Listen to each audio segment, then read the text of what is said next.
Hello everyone, कैसे हैं आप सब लोग। आई होप सो आप सभी बढ़िया होंगे। तो मित्रों, कैसी चल रही है आप लोगों की तैयारी आरओ की। आज मैं आपकी दूसरी क्लास लेकर आया हूं आपके इतिहास की। जैसे कि आपने मेरी पहली वीडियो में देखा था, हम लोग बात कर रहे हैं दिल्ली सल्तनत के बारे में। पिछले वाले में अगर मैं आपसे बात करूं तो हमने इल्तुतमिश को लेकर बात करी थी, ठीक है, जहां पर हमने गुलाम वंश की बात करी थी। आज हम लोग जो बात करने वाले हैं, आज हम बात करेंगे तुगलक वंश के बारे में। किसके बारे में? तुगलक वंश। जी हाँ, आज हम तुगलक वंश के बारे में बात करने वाले हैं। और मैं आज आपको इसके बाद हमारी जो नेक्स्ट क्लास आएगी उसमें मैं आपके लिए इन्हीं वंश के ऊपर कुछ क्वेश्चंस निकाल के लेकर आऊंगा, जो क्वेश्चंस आप इजीली कर पाएंगे अगर आपने इस क्लास को पढ़ा है। देखिए, मेरा जो थॉट प्रोसेस है वो क्या है कि मैं आपके लिए सबसे पहले क्लास दे रहा हूं जिसमें मैं आपको महत्वपूर्ण चीजों के बारे में बता रहा हूं जो उनसे जुड़ी हुई हैं, उनके नामों से जुड़ी हुई हैं आपके वंश के।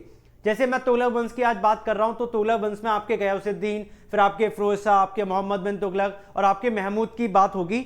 ये इनसे जुड़े हुए जो प्रश्न जो आपसे पूछे जाएंगे आपकी परीक्षा में, मैं उनके बारे में बात करूंगा। वो सारी बातें मैं आपके साथ डिस्कस करूंगा और वहां से आपके फिर एमसीक्यूज बनाऊंगा मैं। वो एमसीक्यूज बहुत ज्यादा महत्वपूर्ण हो जाएंगे आपके लिए। क्यों? क्योंकि जो चीज आप अभी थ्योरी में पढ़ेंगे, डिटेल में पढ़ेंगे, जब आप उन पर क्वेश्चंस की प्रैक्टिस करेंगे तो समझ लीजिए वो चार चांद लगाने वाले हैं आपकी तैयारी के अंदर। तो चलिए आज मैं शुरू करता हूं आपके लिए तुगलक वंश। तो मैं आपके लिए थोड़ी सी डिटेल बता देता हूं। पहले हम लोग जरा यहां पर अपना पेन सेलेक्ट कर लेते हैं, इसका कलर सेलेक्ट कर लेता हूं मैं। चलिए ठीक है, मैंने कलर सेलेक्ट कर लिया है। बात कर रहे हैं हम आज आप यहां पर किस चीज की? तुगलक वंश की। किसकी बात कर रहे हैं? तुगलक।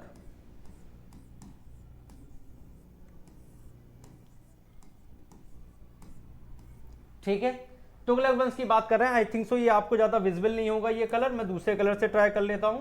ठीक है, मैं दूसरे कलर से यहां पे लिख देता हूं, मैं इसको मिटाल देता हूं। चलिए देखिए, तुगलक वंश।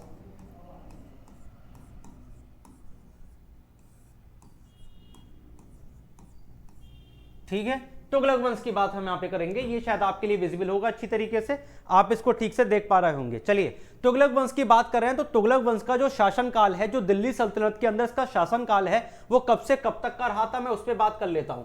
तो अगर मैं इसके शासन की बात कर रहा हूं, इसके शासनकाल की बात कर रहा हूं, तो इसका जो शासनकाल है वो कितने से कितना रहा है? वो आपका 1320 से देखने को मिलता है 1414 तक का।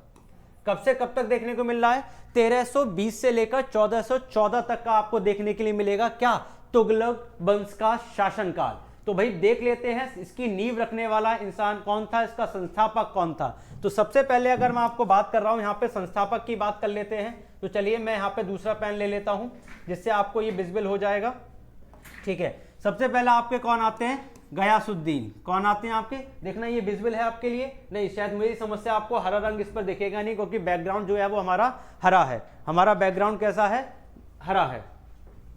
चलिए मैं दूसरा ले लेता हूं, ये आपको विजिबल हो जाएगा यहां पे। चलिए, गयासुद्दीन।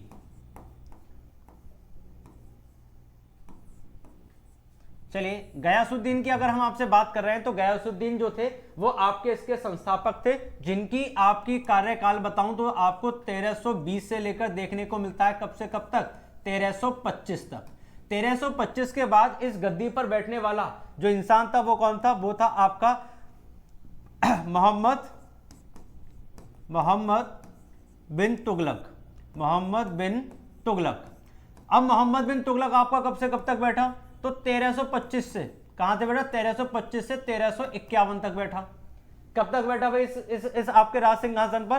1325 से लेकर 1351 तक बैठा। ठीक है, उसके बाद कौन आए? उसके बाद आए आपके फिरोज शाह तुगलक। ठीक है भैया, अब आपके फिरोज शाह आ गए यहां पर।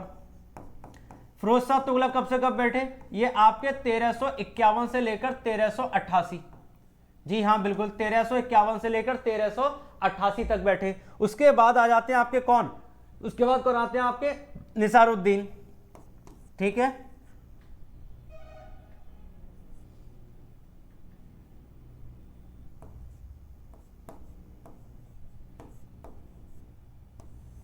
उसके बाद आते हैं आपके निसारुद्दीन। ये कब से कब तक बैठे? ये आपके 1394 से लेकर 1414। ठीक है, 1394 से लेकर 1414 तक। अब ये जो बात मैंने यहां पर करी है, इन्हीं वार्तालाप पर हम लोग आज अपना तुगलक वंश का डिस्कशन करेंगे। तुगलक वंश को हम लोग आज यहाँ पर लेने वाले हैं। तुगलक वंश पर बात करेंगे, जिसका शासनकाल आपके सामने मैंने बता दिया आपके लिए 1320 से लेकर 1414 तक का है। ठीक है, तो चलिए आज शुरू करते हैं तुगलक वंश के बारे में। ये रही मेरी पहली स्लाइड। चलिए जी, पहली स्लाइड में हम लोग बात कर लेते हैं क्या, तुगलक वंश की बात कर रहे हैं। मैं यहाँ पे हाईलाइटर ले रहा हूं। इस हाईलाइटर से आपको बहुत ज्यादा मदद मिल जाएगी। देख लीजिए क्या है।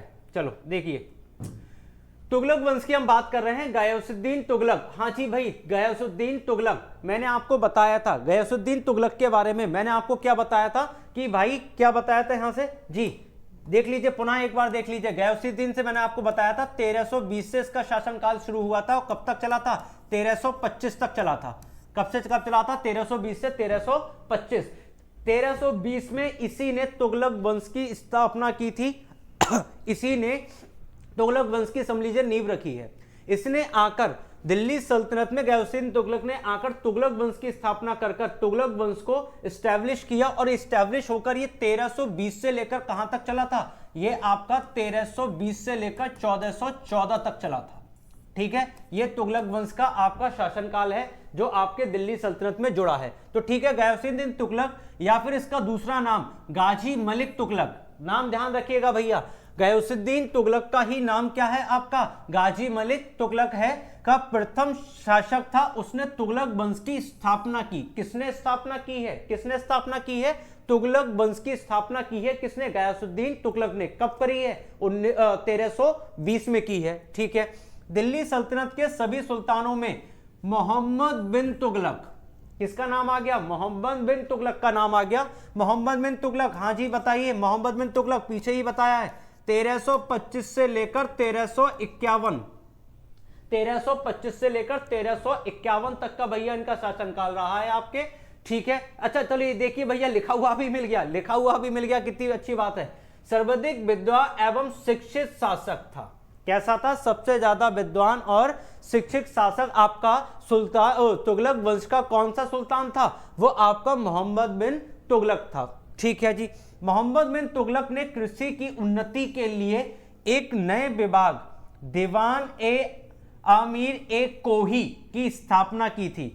इनने एक कृषि के लिए एक पूरा विभाग बनाया और उस विभाग को एक नाम दिया। नाम क्या दिया? दीवान ए आमिर एक कोही का नाम दिया था। इस बात को आपको ध्यान रखना पड़ेगा। यह नाम आपका किससे संबंधित है? यह नाम आपका कृषि से संबंधित है। जिसका विभाग की नींव किसने रखी थी? मोहम्मद बिन तुगलक ने रखी थी। मोहम्मद बिन तुगलक ने इसकी उन्नति के लिए, कृषि की उन्नति के लिए इसको शुरू किया था।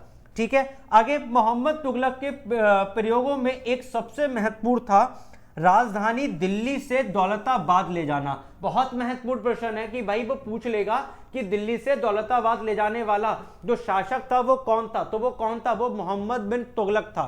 कौन था? मोहम्मद बिन तुगलक। और एक आपको मैं महत्वपूर्ण जानकारी यहां पे बता दूं, गयासुद्दीन तुगलक आपके दिल्ली सल्तनत का 17वां, कौन सा? 17वां आपका सुल्तान था। ये बात आपको याद रखनी है, ये बात आपको याद रखनी है। पिछली वीडियो में मैंने आपको बताया था 7वां शासक आपका दिल्ली सल्तनत का कौन था? कौन था जी? जल्दी बताइए कौन था? कल की ही वीडियो में मैंने आपको बताया। इसका आंसर मुझे कमेंट बॉक्स में चाहिए आप लोगों से। ठीक है, गयासुद्दीन तुगलक 17वां शासक था। उसके बाद जाहिर सी बात है, गयासुद्दीन के बाद मोहम्मद बिन तुगलक बैठा है, तो भाई कहने वाली बात नहीं है इसमें। राजधानी जो था वो आपका कहां से कहां किया? दिल्ली से दौलताबाद। अब मैं आपको यहां पे एक महत्वपूर्ण जानकारी बता देता हूं। दौलताबाद का जो नाम है वो नाम दौलताबाद नहीं, वो देवगिरी था। क्या था भैया? वो देवगिरी था। ठीक है, जो देवगिरी था वो किसका था? वो आपके दौलताबाद का नाम था देवगिरी। इस देवगिरी का नाम बदलकर मोहम्मद बिन तुगलक ने दौलताबाद रखा था। क्या रखा था? दौलताबाद। तो देखिए, एक लाइन में दो प्रश्न बना दिए। पहला सुल्तान जिसने भाई आपके दिल्ली से दौलताबाद शिफ्ट करी थी राजधानी, किसने की थी? मोहम्मद बिन तुगलक ने की थी। दूसरा महत्वपूर्ण प्रश्न बन गया, दौलताबाद का नाम उसने बदला था क्या? हाँ बदला था। तो क्या नाम था उसका? उसका पहला नाम था आपका देवगिरी। क्या नाम था उसका पहला? देवगिरी। ठीक है, देवगिरी। ठीक है, देवगिरी उसका क्या था? पहला आपका नाम था। उसके नाम को बदलकर उसने दौलताबाद रखा था। ठीक है, चलिए अगले की तरफ बढ़ जाते हैं। अगला हमसे क्या कह रहा है? बरनी। अरे भैया बहुत महत्वपूर्ण नाम आ गया। ये क्या है भैया? बरनी का नाम यहां पे आ जाता है। ये क्या है? ये एक आपके क्या है, राजनीतिक एक इंसान था, राजनीतिक एक विचारक एक इंसान था, मतलब जो पॉलिटिकल थिंकिंग की बात आप कर सकते, पॉलिटिकल एक थिंकर था, जिसने मोहम्मद बिन तुगलक की 5 मुख्य योजनाओं का विशेष रूप से उल्लेख किया है। ठीक है, बन्नी जो था वो क्या था भैया, आपका राजनैतिक, आपका क्या था, राजनैतिक विचारक था। ठीक है, राजनैतिक विचारक था। ठीक है, ये आपका एक राजनीतिक विचारक था, जिसने क्या काम किया, जिसने काम किया था आपसे क्या, जिसने आपके मोहम्मद बिन तुगलक की 5 मुख्य योजनाओं का विशेष रूप से उल्लेख किया था। कौन कौन से थे भैया, देख लो। पहले वाले की जिक्र करते हैं। पहले वाले का क्या था, दोआब के में कर की वृद्धि, किसकी बात कर रहा है, दोआब में कर की वृद्धि, मतलब टैक्स की वृद्धि करी थी। ठीक है, दूसरा दौलताबाद को राजधानी बनाना।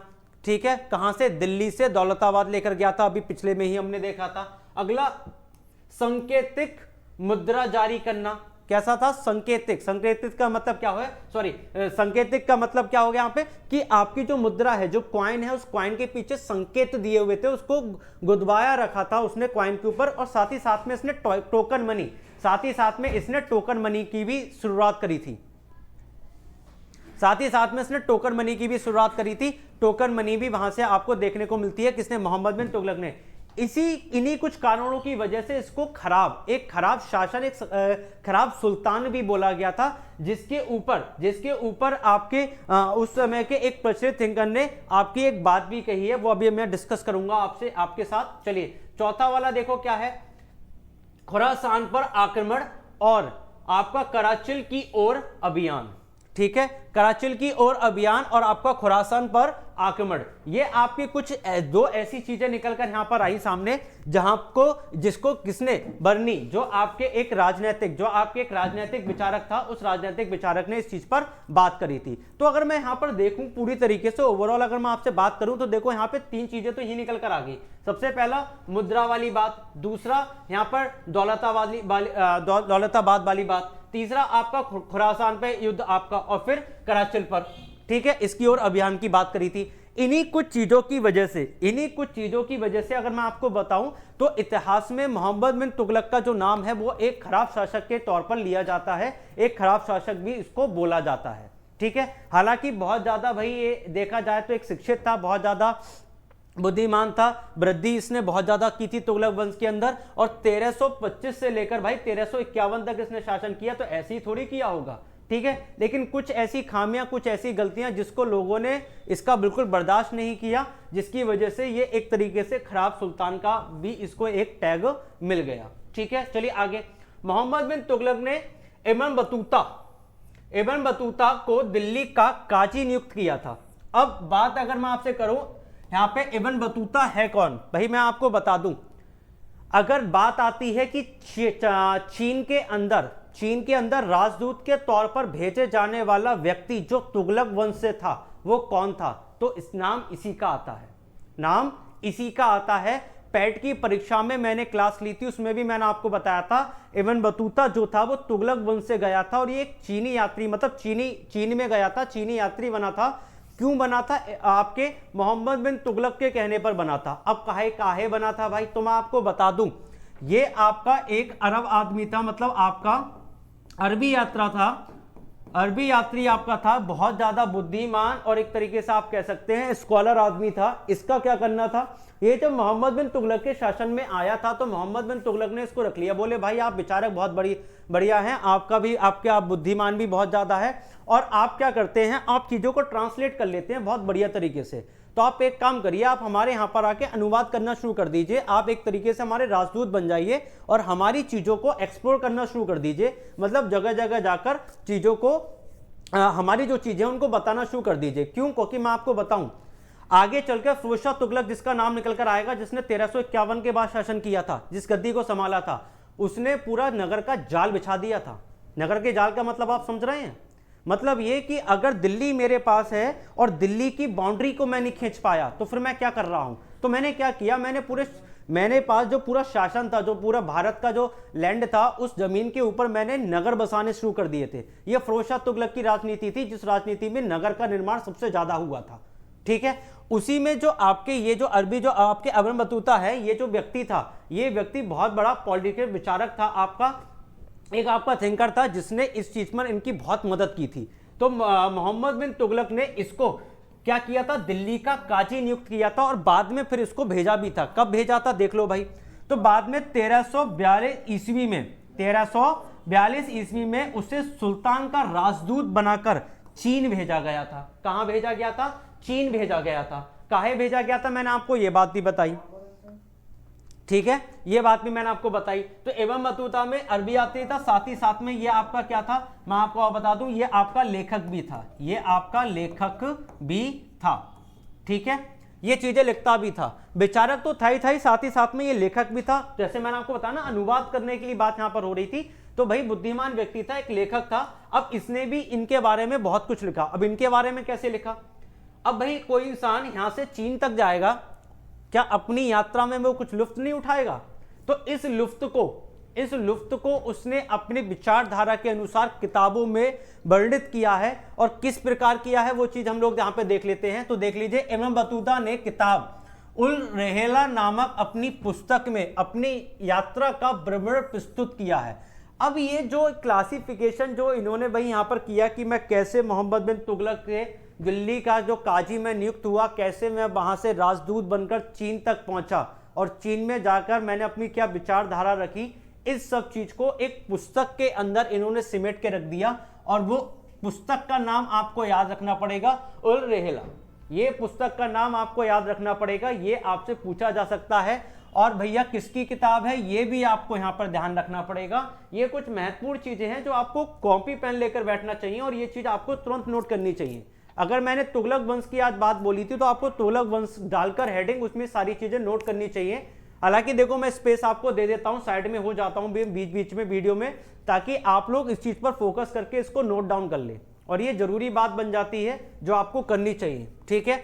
आगे अगर मैं सल्तनत काल की बात कर रहा हूं, इसमें डाक व्यवस्था का आपका विस्तृत विवरण नहीं था, तो इब्न बतूता ने यात्रा वृत्तांत द्वारा प्राप्त होता है। अब मैं आपको बता दूं भैया, ये जो वृत्तांत यहां पर लिखा हुआ है, इसका मतलब यहां पर क्या है, ठीक है, इसका मतलब यहां पर क्या है, इसका मतलब होता है कोई बीती हुई बात जिसको क्रम अनुसार समझाया गया हो, ठीक है। जैसे मैं आपको बता दूं, मैं बात कर रहा हूं, जैसे इंडिया की बात कर रहा हूं, मैंने इंडिया लिखा, बोले इंडिया से मैं यहां पे चाइना पहुंचा, ठीक है, इंडिया से चाइना पहुंचते हुए मैं जहाज में पहुंचा, मैंने वहां पे ये खाया, मैंने ये देखा, मैंने वो देखा, उसके बाद मैंने चाइना से इंडिया आते हुए सारी चीजों का विवरण कर दिया। तो इस तरीके से एक पूरा का पूरा बीती हुई बातों का उल्लेख करना जो है वो एक आपका वृत्तांत द्वारा प्राप्त होता है। एक तरीके से चार्ट द्वारा आपका पूरा का पूरा क्या होता है, आपसे पास इसका उल्लेख मिलता है, जो कि सल्तनत काल में डाक की व्यवस्था तो थी नहीं। तो इब्न बतूता ने अपनी ही किताब के अंदर इस चीज को प्रस्तुत किया था। दिल्ली के सुल्तानों में मोहम्मद बिन तुगलक प्रथम सुल्तान था जो हिंदुओं के त्योहारों मुख्यतः होली में भाग लेता था। चलिए भाई, पहला सुल्तान निकल कर आ गया जिसने हिंदुओं में दिलचस्पी जता दी। कौन था भाई, आपका मोहम्मद बिन तुगलक, जो खास करके होली के त्योहार में शरीक हुआ करता था, ठीक है। यह बात आपको यहां से याद रखनी पड़ेगी कि भाई आपके तुगलक वंश के शासक में मोहम्मद बिन तुगलक ऐसा था जो हिंदुओं के त्योहारों में शरीक हुआ करता था, उनको भी धूमधाम से मनाया करता था। मोहम्मद बिन तुगलक के निधन पर, ओके भैया इनका निधन हो गया, मृत्यु हो गई, आपके बदायूनी ने लिखा था, क्या लिखा था, सुल्तान को उसकी प्रजा से और प्रजा को अपने सुल्तान से मुक्ति मिल गई।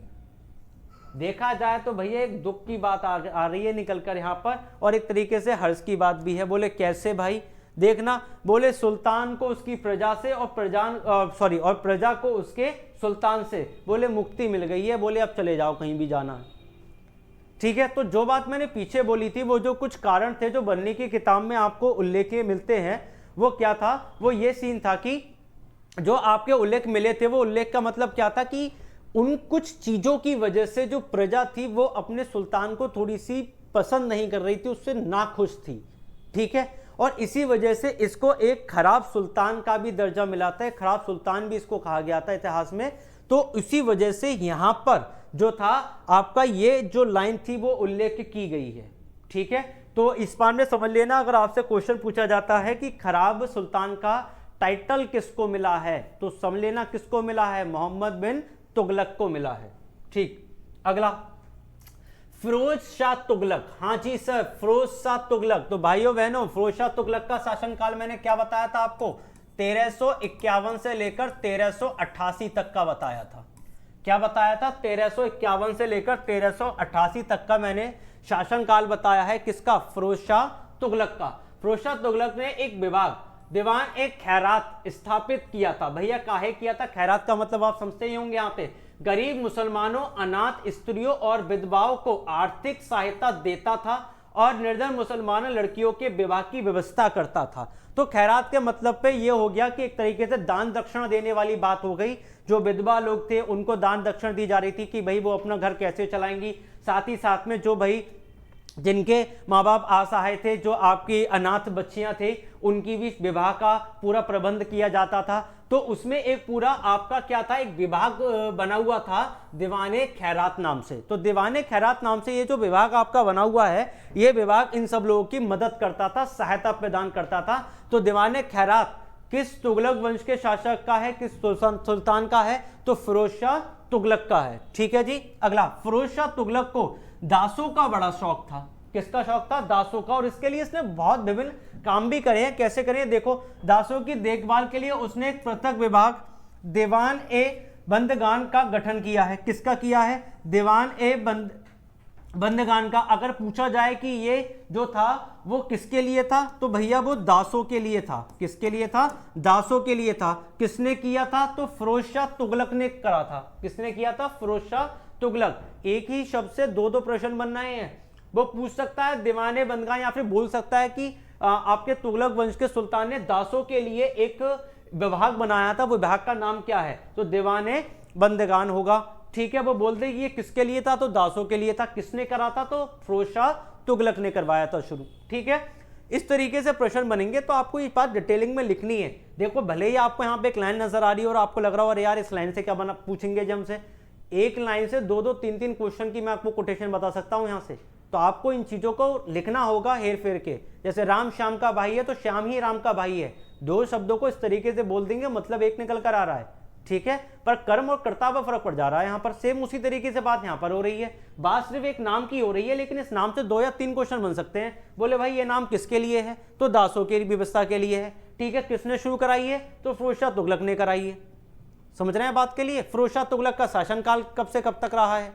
ठीक, ये सारी बातें पूछी जाएंगी आपसे। ठीक, बाकी मैंने आपको बताया था फिरोज शाह तुगलक ने आपके नहरों का बहुत ज्यादा विकास करवाया है। सल्तनत काल में सर्वप्रथम फिरोज शाह तुगलक ने ही लोक निर्माण विभाग की स्थापना की है। किसकी की है, लोक निर्माण विभाग। इसकी स्थापना करने वाला आपका पहला शासक बन गया भैया, कौन बन गया, आपका सल्तनत काल का सर्वप्रथम आपका सुल्तान फिरोज शाह तुगलक। फिरोज शाह तुगलक ने ही आपके लोक निर्माण विभाग की क्या करी है भैया, स्थापना की है। महत्वपूर्ण प्रश्न है भाई, यहां से ये समझना पड़ेगा आपके लिए। चलिए अगला, उसके द्वारा बसाए नगरों में। चलो भैया, नगर बसा दिए। मैंने आपसे कहा था कि फिरोज शाह तुगलक था जिसने भैया नगर का जाल बिछा रखा था, जिसने अपनी हुकूमत के अंदर बहुत नगर को बसाया था। और बसाने के पीछे रीजन भी था। भाई देखिए, अगर आप दिल्ली पे हुक्म कर रहे हैं और आप दिल्ली को ही संभाल रहे हैं, ठीक है, बाकी जो आसपास के जितने भी शहर हैं वो किसी और के शासनकाल में, तो आपने क्या शासन किया भाई। जब तक 2-4 नगर को आप अपनी तरफ नहीं करेंगे, आप किसी पर युद्ध करके आक्रमण कर आप उसको अपने में नहीं सुमेलित करेंगे, तो फिर कैसे काम चलेगा। फिर तो आप एक तरीके से ये है ना कि आपकी तो बाउंड्रीज घिरी रह गई हैं और आप एक छोटे मोटे से आप एक राजा बन के रह गए, एक सुल्तान बन के रह गए। आपकी हुकूमत का जो कार्यकाल है, जो शासनकाल है, वो वृद्धि में अगर पहुंचेगा तो आपकी प्रशंसा से तो पहुंचेगा, है ना। तो वो प्रशंसा करने वाले काम तो आपको करने पड़ेंगे। तो फिरोज शाह तुगलक उनमें से ही एक बने थे। ठीक है, देखो भाई कौन कौन से, फतेहाबाद, हिसार, फिरोजपुर, जौनपुर और फिरोजाबाद। अब मैं आपको यहाँ पे एक महत्वपूर्ण प्रश्न बता दूं। जौनपुर वही जगह है जहां पर फिरोज शाह तुगलक की मृत्यु हुई है। ठीक है, अपने ही बसाए हुए शहर में, अपने ही बसाए हुए नगर में जौनपुर, जिसमें आपके फिरोज शाह तुगलक की मृत्यु हुई है। यह बात भी आपको समझनी पड़ेगी, मतलब आपको याद करनी पड़ेगी कि जौनपुर ही वो जगह है जहां पर आपके फिरोज शाह तुगलक की क्या हुई है, मृत्यु हुई है। ठीक है जी। चलिए, फिरोज तुगलक का शासनकाल भारत में नहरों के सबसे बड़े जाल का निर्माण करने के कारण प्रसिद्ध रहा है। जो कि बात मैंने आपसे बोली, भारत में आपके, ठीक है, पूरा जाल बिछा रखा है, नहर बिछा रखी है, नगर को बसा रखा है, पूरी तरीके से चीजों को यहां पर आपने सुमेलित कर रखा है, हर चीज का काम कर रहा है। क्योंकि देखो, फ्लड से बचने का तरीका हमारे पास होना चाहिए। जैसे मैं सिंधु घाटी सभ्यता जब मैंने पढ़ाई थी पैट में, आपको मिल जाएगी इसी पे चैनल पर ही आपको वीडियो मिल जाएगी। तो जब उसको उन्होंने करा था तो उसमें क्या था, पूरी तरीके से लोगों ने जब देखा कि मोहनजोदड़ो जो था, जिसमें एक कारण ये निकल कर आया कि भाई वो बाढ़ की वजह से पूरा नष्ट हो गया, खत्म हो गया, ठीक है, वो मृतकों का टीला बन गया था, ठीक है। तो आगे आने वाले जो हमारी साइट्स हमको मिली थी, उन सब में क्या था, उन लोगों ने बाढ़ से बचने के प्रबंध कर रखे थे। सेम उसी तरीके से यहां पर भी हर नगर, जब नगर को बसाया गया तो नगर में भैया नहरों को भी बसाना है, और नहरों के साथ साथ पूरी तरीके से जल का प्रबंध, सिंचाई का प्रबंध, यह होना बहुत जरूरी है। क्योंकि कृषि एक ऐसी चीज है जहां पर टैक्स लगाया गया है फिरोज शाह तुगलक के द्वारा।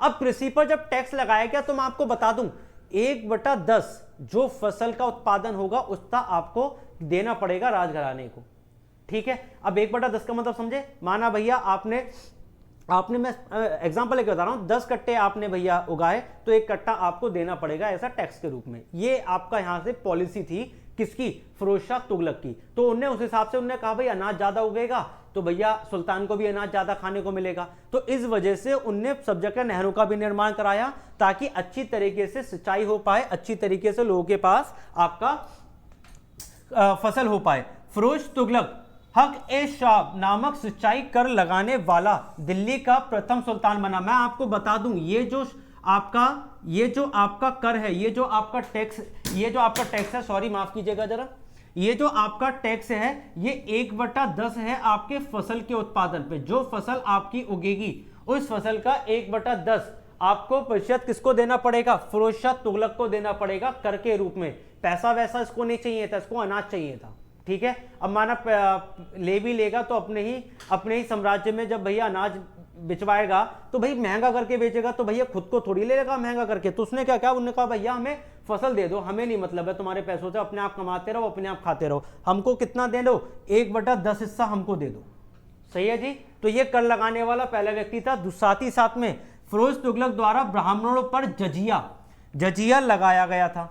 क्या लगाया गया था, जजिया। और मैं आपको बता दूं, मुगल साम्राज्य के अंदर अकबर पहला ऐसा व्यक्ति था जिसने जजिया को हटाया था, और उसके बाद औरंगजेब ने फिर से चालू कर दिया था। तो अगर हम लोग अपनी तीर्थ यात्रा पर जाते थे ना, हिंदू लोग अपनी तीर्थ यात्रा पर जाते थे तो उन पर तीर्थ यात्रा को पूरा करने के लिए एक टैक्स लगाया जाता था जो उनको उनकी यात्रा के बीच में ही पड़ जाता था। माना एग्जाम्पल के तौर पर भाई मैं 4 धाम की यात्रा करने जा रहा हूं, आधी यात्रा में ही मुझे रोक लिया, बोले भैया कर दो तो आगे बढ़ोगे, वरना यहां से इधर चले जाओ। अब भाई 4 धाम की यात्रा पर आए हो, एक धाम पूरा कर लिया, दूसरे धाम तो जाओगे, दो भाई टैक्स, ठीक है। तो वो जो टैक्स है उस टैक्स का नाम यहां पर क्या पड़ा था, जजिया। ये बात आपको ध्यान रखना पड़ेगा, ठीक है। अभी जब मुगल पढ़ाऊंगा उसमें सारी बातें बताऊंगा, इस बात से बेफिक्र रहें आप। बाकी आपका एक पूरा वीडियो बनाऊंगा जो कि आपका पूरा दिल्ली सल्तनत पर होगा, जहां पर मैं सारे वंश के साथ उन सबके शासन कालों की बात करूंगा, कौन संस्थापक रहे, इन सब चीजों पर मैं आपकी बात करूंगा एक कंप्लीट वीडियो के अंदर। फिलहाल में तो अभी मैं आपको टुकड़ों में पढ़ा रहा हूं, फिर मैं आपको एक कंप्लीट वीडियो में पढ़ाऊंगा पूरा मैराथन के साथ, ठीक है। चलिए आगे, फिरोज शाह तुगलक द्वारा अशोक के 2 स्तंभों को, चलो भैया अशोक के 2 स्तंभ, अशोक जो नाम है वो कहां से निकल कर आया है, अशोक ये आपके मौर्य शासन, आपके मौर्य वंश से निकल कर आया है, मौर्य डायनेस्टी से निकल कर आया है। चंद्रगुप्त मौर्य जो इसके संस्थापक थे, उसके बाद बिंदुसार और बिंदुसार के बेटे अशोक, ये उनकी बात कर रहा है। तो अशोक के 2 स्तंभों को मेरठ एवं टोपरा हरियाणा के यमुना नगर जिले में आपका ये स्थित है, वहां से दिल्ली लाया गया। कहां पर लाया गया, दिल्ली से लाया गया, ठीक है। तो अशोक के 2 स्तंभों को उन्होंने दिल्ली मंगाया था। कहां से मंगाया था वो समझ लीजिए, एक तो आपके भाई साहब जी मेरठ आ गया और दूसरा आपका टोपरा आ गया, ठीक है। ये 2 जगह से आपके अशोक के स्तंभों को उठाकर उसने कहां बुलवा लिया, उसने दिल्ली में मंगवा लिया, ठीक। फिरोज शाह तुगलक ने एक अनुवाद विभाग की भी स्थापना की थी। किसकी की थी, अनुवाद विभाग की। अब अनुवाद क्यों होते हैं, तो आप समझते होंगे अनुवाद क्यों किए जाते हैं। बोले भाई कोई किताब है वो किसी भाषा में लिखी हुई है, ठीक है, मान लिया मेरे को इंटरेस्ट आ गया उस किताब में और मेरे को नहीं पता यार वो किताब में क्या लैंग्वेज है, मैं नहीं पढ़ पा रहा हूं उसके लिए, तो क्या होगा, उसका अनुवाद होगा मेरी भाषा के अकॉर्डिंग। तो जैसे जैसे आपके शासनकाल में आपके सुल्तान बदलते गए, वैसे वैसे उनके ऊपर जो किताबें लिखी हुई थी उन किताबों के भी अनुवाद होते चले गए। ठीक है, अब जैसे मैं आपसे बात करूं तो हर शासन के ऊपर एक ना एक किताब है, जिससे उसी किताबों से तो हमें इतिहास के बारे में पता लगा। उनको पता लगा, बोले भाई गुलाम वंश में ये रहे, फिर तुगलक वंश की बात हमने आज कर रहे हैं तो तुगलक वंश में हमारे ये सब रहे, आगे चलकर हम खिलजी वंश की बात भी हम कर चुके हैं, उसमें भी हमको पता लगा खिलजी वंश के बारे में क्या है। आगे चल के मुगलों की बात करेंगे, मंगोलों की बात करेंगे, इन सब के बारे में हमको कैसे पता लगा, तो जो किताबें उस समय में जो आपकी विचारकों ने या लेखकों ने जो लिखी थी हमें उनसे ही पता लगता है। तो यहाँ पर एक पूरा विभाग बनाया गया, वहां पे तो लोग होते थे उनके राज दरबार में हुआ करते थे, यहाँ पर पूरा विभाग उसने बना दिया, बोले भाई आपका काम सिर्फ है अनुवाद करने का। ठीक है, चलिए, राज्य के खर्च पर हज की व्यवस्था करने वाला पहला भारतीय शासक फिरोज शाह तुगलक था। चलो भाई, महत्वपूर्ण बन गया ये आपका हज की व्यवस्था। अब हज क्या है, तो मुसलमान भाई बहन जो हैं उसमें जो मुसलमान भाई हैं वो लोग आपके क्या जाते हैं, हज की यात्रा पर जाते हैं। ठीक है, तो हज की यात्रा की पूरी व्यवस्था करने वाला जो आपका पहला भारतीय शासक जो बना था वो कौन बना था, फिरोज शाह तुगलक बना था। कौन बना था, फिरोज शाह तुगलक। और हिंदुओं के त्योहार में शरीक होने वाला कौन था, तो आपके कौन थे, इनसे भैया जस्ट पहले वाले इनसे जस्ट पहले वाले कौन थे भैया, मोहम्मद बिन तुगलक। चलो भाई, उसने दरुल शाफा नामक एक खैराती अस्पताल की स्थापना भी की और उससे कुशल हकीम रखे। हकीम क्या है, हकीम डॉक्टर को कहा जाता है। ठीक है, मुसलमानों में डॉक्टर्स को हकीम कहा जाता है। ठीक है, जो उपचार करा करते हैं, जैसे हमारे में वैद होते थे, जड़ी बूटियां उससे अपना क्या करते थे, पिला उला के घोट उठ के लोगों को ठीक किया करते थे। अब तो क्या है, अब तो दवाइयां चलती हैं, टैबलेट चलती हैं, ड्रग चलते हैं आपके, उसी वाले फॉर्म में इसने क्या किया था, हकीमों को रखा और एक खैराती अस्पताल बनाया। खैराती मतलब मुफ्त में अस्पताल बनाया, बोले भाई लोग आए अपने यहाँ पे उपचार कराएं और ठीक हो जाएं। भाई क्यों, क्योंकि ये जो था ये बहुत ज्यादा दास प्रेमी था, इसे अपनी प्रजा से बड़ा प्यार था। ठीक है, ये नहीं चाहता था मेरे शासन काल में लोग जो है वो मुझे बुरी नजरों से देखें या फिर वो मुझे बुरा समझे। तो फिरोज शाह तुगलक बहुत अच्छा एक यहाँ पे कह सकते हैं आप शासक रहा था अपने तुगलक वंश का।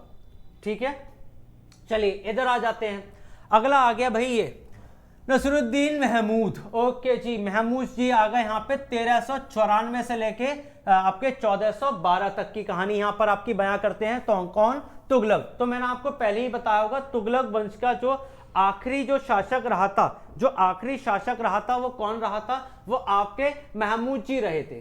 ठीक है, ये आपका आखिरी शासक रहा था किसका, तुगलक वंश का। किसका था, तुगलक वंश का। तैमूर, बात आ गई तैमूर के आक्रमण से। अब तैमूर कौन है भाई, तो मैं आपको बता दूं, देखो सिंपली यहाँ पे तैमूर का नाम छोटे पैमाने पे लेंगे क्योंकि आगे चल के मैं आपको बताया था, जैसे मंगोलों की बात मैंने आपसे कहा था, मंगोलों की बात मैं आपके लिए करूंगा। और हाँ, मैं आपको बता दूंगा, मंगोलों की बात यहाँ पर आ गई है तो मैं आपको बता दे रहा हूं भैया, ये जो आपके मंगोल थे इनको 17 बार आक्रमण करने से रोका था किसने, गयासुद्दीन ने। ठीक है, गयासुद्दीन तुगलक ने 17 बार मंगोलों को अब उसकी डायनेस्टी पर भारत पर आक्रमण करने से रोका था। ये एक बड़ा पैमाना हो जाता है मंगोलों को रोकने का, जो कि गयासुद्दीन तुगलक ने किया था। ठीक है, ये बात नोट कर लेना भाई अपने कॉपी में। चलो भैया, अब जो तैमूर थे भाई, तैमूर कौन थे मैं आपको बताता हूं। तैमूर जो थे, तैमूर आपका एक संस्थापक था जिसने राजवंश की स्थापना की थी। तैमूर ने तैमूर राजवंश की स्थापना की थी आक्रमण कर किस पर, आपके दिल्ली सल्तनत एवं तुगलक वंश दोनों को ही नष्ट कर दिया था। मतलब इसके बाद इसने राजवंश की स्थापना की थी तैमूर ने, तैमूर राजवंश के नाम से।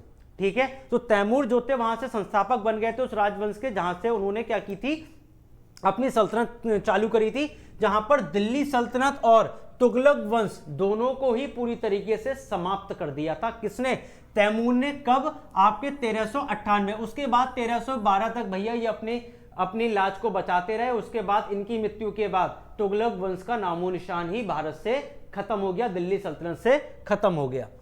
सुल्तान फिरोज शाह तुगलक ने कुतुब मीनार की चौथी मंजिल का पुनः निर्माण के साथ साथ पांचवी मंजिल का भी निर्माण कराया। नाम आ गया कुतुब मीनार का, तो भैया बताना तो मेरा बनता है ना कुतुब मीनार का। चलो भाई, कुतुब मीनार की स्थापना किसने की थी? कुतुब मीनार की स्थापना किसने की थी? तो मैं आपको बता दूं, बात है भैया 1193 की। 1193 के अंदर कुतुबुद्दीन ऐबक नाम का व्यक्ति आता है और ऐबक साहब ने क्या किया? ऐबक साहब ने कुतुब मीनार का निर्माण कराना चालू कर दिया। निर्माण कराते कराते भैया हो गई इनकी मृत्यु। ठीक है, अब मृत्यु के बाद ये तो चले गए, कुतुब मीनार रह गई अधूरी। तो कुतुब मीनार को इल्तुतमिश, आपके इल्तुतमिश ने शुरुआत कराया और शुरुआत कराने के बाद पहली मंजिल के साथ तीसरी मंजिल मतलब 3 मंजिल औरों का निर्माण करा के रख दिया। ठीक है, पहला तो था भैया इनकम्प्लीट रह गया, तो पहले के साथ साथ 2 मंजिल और चुनवा दी। किसने? इल्तुतमिश ने। इल्तुतमिश की बात हमने अपनी प्रीवियस वीडियो में करी है, वहां आप देख सकते हैं। इल्तुतमिश ने निर्माण कराया 3 मंजिलों का। उसके बाद इल्तुतमिश चले गए, अब वो वहीं पर रुक गई। ठीक है, वो वहीं पर रुक गई। आक्रमण के वक्त में उसकी एक जो आपकी तीसरी वाली जो थी वो हल्की सी खराब हो गई थी, टूट गई थी आपके आक्रमण के चलते। तो उसमें फिरोज शाह तुगलक ने ही कुतुब मीनार की चौथी मंजिल का पुनर्निर्माण करवाया था, क्योंकि एक जो थी 3 मंजिल ये हो गई थी, तो इसमें थोड़ा आक्रमण के वक्त में इसमें थोड़ी सी दिक्कत हो गई थी, तो उसको ठीक करवाया और ठीक करवाने के साथ साथ 5वीं मंजिल का निर्माण करा दिया। तो कुल मिलाकर कुतुब मीनार पर हमारी कितनी मंजिलें हो गई भैया? हमारी मंजिलें बन के खड़ी हो गई 5। 1 2 3 4 5 इस तरीके से भैया ये बन के चलेगी। तो पहला वाला यहां पर तो वही खत्म हो गया आपके ऐबक साहब। उसके बाद बोले भैया हम बनवा देंगे, ये बनवा दिया इल्तुतमिश ने। अब ये हल्की सी भैया खराब हो गई ये वाली, इस तरीके से इसको ठीक करवा दिया। बोले 2 मंजिल आके किसने बनवा दी? फिरोज शाह तुगलक ने। और बन के हमारा तैयार हो गया भैया यहाँ पर क्या? कुतुब मीनार। सही है जी, बन के क्या तैयार हो गया हमारा? कुतुब मीनार। तो कुतुब मीनार बनाने वाले जो व्यक्ति थे वो 3 थे। कौन कौन थे? ऐबक जो थे भैया, उन्होंने स्टार्टिंग करवाई। तो भैया शुरुआत में जो थे आपकी 1193 में ऐबक ने करवाई, कुतुबुद्दीन ऐबक ने। फिर इल्तुतमिश ने शुरुआत करवाई। उसके बाद आपके फिरोज शाह तुगलक ने लाकर इसको खत्म कर दिया। पूरी तरीके से कुतुब मीनार का निर्माण 3 आपके अलग अलग सुल्तानों के शासनकाल में हो गया। ठीक है, तो ये कुछ महत्वपूर्ण जानकारी थी जो कि आज की क्लास में मुझे आपको देनी थी, तुगलक वंश से जुड़ी हुई। ठीक है, I hope so you all like this video. आप सभी को बहुत अच्छा लगा होगा। अगर किसी ने मेरी पुरानी वाली वीडियो नहीं देखी है तो जाकर उसको भी देख ले। और साथ ही साथ में कपिल सर लगातार आपके साथ काम कर रहे हैं, तो कपिल सर की वीडियो को अपना प्यार पूरी तरीके से देते रहें। और भाइयों बहनों, मैंने आपसे कहा था एटलीस्ट 5 से 6 वीडियो को लगातार देखिएगा, उसके बाद जजमेंट लीजिएगा। एक वीडियो से किसी को जज मत करना आप इस चीज़ के लिए। ठीक है, बाकी की क्लासें भी बहुत जल्दी ही आपके सामने आ जाएंगी। और मैंने आपको बताया ही था फरवरी माह में आपकी परीक्षा है।